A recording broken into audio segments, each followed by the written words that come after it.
সালামু আলাইকুম।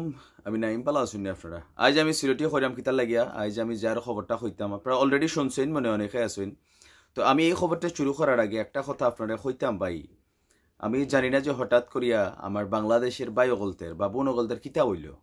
একটা মানুষ মারা গেল, আমরা তার কমেন্টে গিয়া ধরেন নানান ধরনের এমন বাজে বাজে কমেন্ট করি।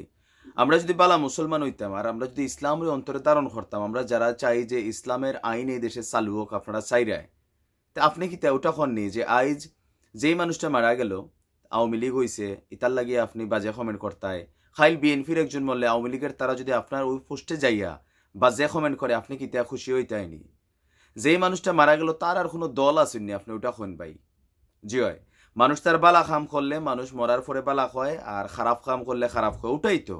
কিন্তু আপনি যদি বালা মুসলমান হইতায়, আপনার ইসলাম যদি আপনি ফলো করতাই, আমরা কোরআন হাদিস যদি আপনি গাটিয়া দেখতাই, ওখানে আছে যে মরা মানুষের সাথে আসলে কারো কোনো শত্রুতা নাই।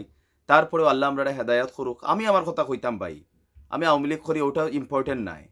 আজ বিএনপির কেউ যদি মারা যায় আমি তার ব্যাপারে সেম একটা ভিডিও আপলোড করতাম। এটা খুব খারাপ লাগে ভাই যে মানুষের মধ্যে মানবিকতার জায়গাটা এতটা খারাপ হয়েছে অনলাইনের মাধ্যমে, আমি আশ্চর্য হই আর কি। তো আমি কইরাম যে আমরা সিলেটের যে সাবেক মেয়র আসলাই তাইন বদরুদ্দিন খামরান ভাই, আপনারা জানেন যে গত 13 জুন করোনায় আক্রান্ত হয়ে ঢাকার যে সিএমএইচ হসপিটাল আছেন তাই ওখানে মারা গেছেন। আর আরেকটা দুঃসংবাদ হচ্ছে তাইনের যে ওয়াইফ আছেন আসমা খামরান, তাইনও কিন্তু করোনায় আক্রান্ত, বাসাতে তিনি এই মুহূর্তে চিকিৎসায় আছেন। তাইনের লাগে আমরা দোয়া করি। তো খামরান ভাই আসলে বেশ কয়েকদিন যাবৎ করোনায় আক্রান্ত। প্রথমে তাইন বাসায় আসলায় করোনা নিজের যে হোম আইসোলেশন যেটা হওয়া হয় আর কি, ওটার থেকে অবস্থা খারাপ হওয়ায় তাকে শহীদ শামসুদ্দিন যে হসপিটাল আছে ওটার করোনার আইসোলেশন ইউনিটে ভর্তি করা হয়। পরে তাইনের অবস্থা যখন আরও খারাপ হয় 7 তারিখ 7ই জুন প্রধানমন্ত্রী শেখ হাসিনার নির্দেশে তাইনরে আপনার 8ই জুন আপনার ঢাকার যে সিএমএইচ হসপিটাল আছে ওটার করোনার আইসোলেশন ইউনিটে এয়ার অ্যাম্বুলেন্সের মাধ্যমে আনা হয়। তো এরপরে তাইনরে আপনার প্লাজমা থেরাপি দিসলায়। তো কিছুটা মাসাল্লাহ সুস্থ হয়েছিল। এরপরে হঠাৎ করে আবার তার অবস্থা খারাপ হয়, রবিবার রাইতে খারাপ হয়ে সোমবার তাইন মারা গেছেন। তো আসলে মানুষ মানই, আমি একটা কথা কই, অনেকে আমার কমেন্টে লেখন যে ফাপ করছে তার মৃত্যু হয়েছে, কিন্তু এটা খেয়াল রাখেন ফাফি যে তারও মৃত্যু হবে, যে বালা মানুষ তারও মৃত্যু হবো, তাই নাইনি? আমরাও জীবদ্দশায় ওখান থেকে একটা শিক্ষা নেওয়া দরকার। যারা এখন গালাগালি কররায় বা নানান সমালোচনা কররায়, যারা ক্ষমতাত নাই, সামনে ক্ষমতায় যাইতায়, চেয়ারম্যান হইতায়, মেম্বার হইতায়, এই ভিডিওগুলা থেকে একটা শিক্ষণীয় জিনিস আপনি রাখি হইন যে আপনার খাম যদি বালা হয় মরার পরে মানুষ প্রশংসা করব। তবে কিছু মানুষ আমরা নামের আছি, নামের মানুষ, কিন্তু খামে আখাম আমরা অমানুষ। কিতার লাগিয়া আমার দলের বিপরীতে যা মারা যায় আমি তার বিরুদ্ধে তার স্ট্যাটাস দিতাম। আপনি মানুষের জাতে পড়েন না, সত্য কথা ভাই।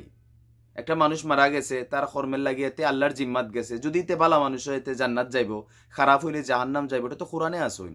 আমরা খিতার লাগিয়ে একটা মরা মানুষ লইয়া যে মরছে তে আর আওয়ামী লীগের নাই, তে বিএনপির নাই, এটা জাস্ট খাইটিসি। আমরা দেশের যে দল তাকিয়ে ফুল দিব, সুখ সভা করবো, বাট একটা মরা মানুষ লইয়া আমার মনে হয় না আর কি যে দল যেটাই হোক, আওয়ামী লীগ হোক, বিএনপি হোক, জামাত হোক, জাতীয় পার্টি হোক, খারুরে নিয়ে কোনো মরা মানুষ লইয়া যদি একটা ভালো মুসলমান হয়, আইডির নাম আপনারা এখন আল্লাহর সৈনিক, রাসুলের প্রেমিক, কিন্তু আপনি গালি দেন একটা মরা মানুষরে, নাউজুবিল্লাহ। আমি আমার জায়গাটা সবসময় ক্লিয়ার রাখবো। আপনি হইতে পারেন যে কোনো দলের সাপোর্টার, কিন্তু আপনি আসলে ভালো মানুষ নাই ভাই। আলহামদুলিল্লাহ অনেক ভালো মানুষও আছেন, মন্দের ভালো যথেষ্ট আছেন, আর ওতার লাগে আমরা এই ভিডিওগুলো বানাই। আমি সিলেটের যদিও বাসিন্দা না, বাট আমি সিলেট আমার ফুরতাখালে বড় হয়েছি। সিলেট সুনামগঞ্জের আমি সাতক জেলাত বড় হয়েছি, ওতার লাগে সিলেট আমার একটা অন্যরকম জায়গা। তো যার কারণে আমি এই খবরটা সিলেটি মাত্রাম। তো ভালো থাকুন, সুস্থ থাকুন, আল্লাহ যেন খামরান বাইরে তার সকল গুনাহ মাফ করিয়া তাকে জান্নাতুল ফেরদাউস দান করেন। আর সেকেন্ড হচ্ছে তাইনের স্ত্রী, তাইনি এখন অসুস্থ আছেন, আল্লাহ যেন তারও শেফা দান করে, সেই দোয়া রেখে আজকের মতো বিদায় নিলাম। ভালো থাকুন ইনশাল্লাহ। আল্লাহর আর আল্লাহ আমরা হেদায়েত দিক। আসসালামু আলাইকুম।